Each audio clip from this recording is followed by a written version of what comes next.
with us. I want to start with how this all began, calls for gun safety reform. What do you believe that fight looks like when the legislature heads back into session?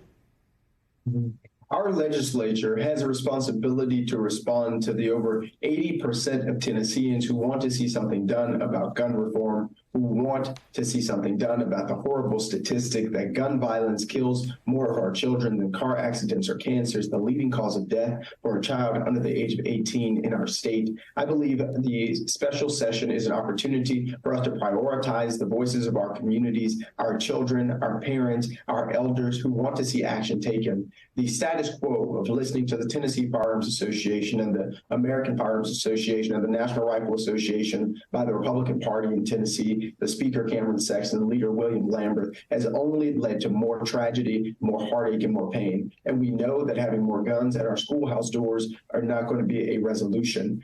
Making sure schoolhouses never become places where we have people perpetuating acts of violence with AR-15s and weapons of war is how we act. And we can do more than just offer thoughts and prayers. We have a responsibility to use the power of legislation to prevent these mass atrocities and the everyday gun violence that happens in our community that impacted my own classmate from happening.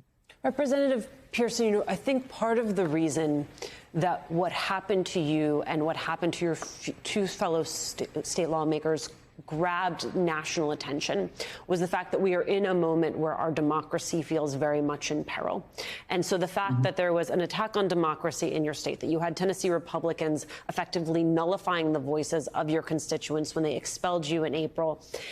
This week's election, it felt watching it that it restored that power to the people, that in this moment when we worry about our democracy, it was very powerful to see that swing back. And I wonder what you have learned about the promise of democracy, about the power of voters in these last few months. We should all be concerned about the state of our democracy, because the reality is we have people who are turning our democracy into a mobocracy where the mob rules and not the people. We have to realize it was the expulsion of myself and Representative Jones, but it was 140,000 people's voices, people who had went to the polls, people who had advocated for their candidate, people who had used the lever of democracy for us to be there in the first place, who had their voices taken away because of the abuse of power of the Republican supermajority in Tennessee. We should all be very concerned when people abuse their power to silence the voice of the minority and to kick out two of the youngest Black lawmakers in the state of Tennessee. That should worry us, because decision-making and power-making that is happening here is all skewing toward white supremacy, it's all skewing toward patriarchy, and it's all skewing toward policies that hurt the last, the lost, and the least of these, those who have been made poor, those who are LGBTQIA. Our democracy is not serving all of us in the state of Tennessee, and we have to be in the fight and on the battlefield to change it. And that's the hope, right? It's the people who march,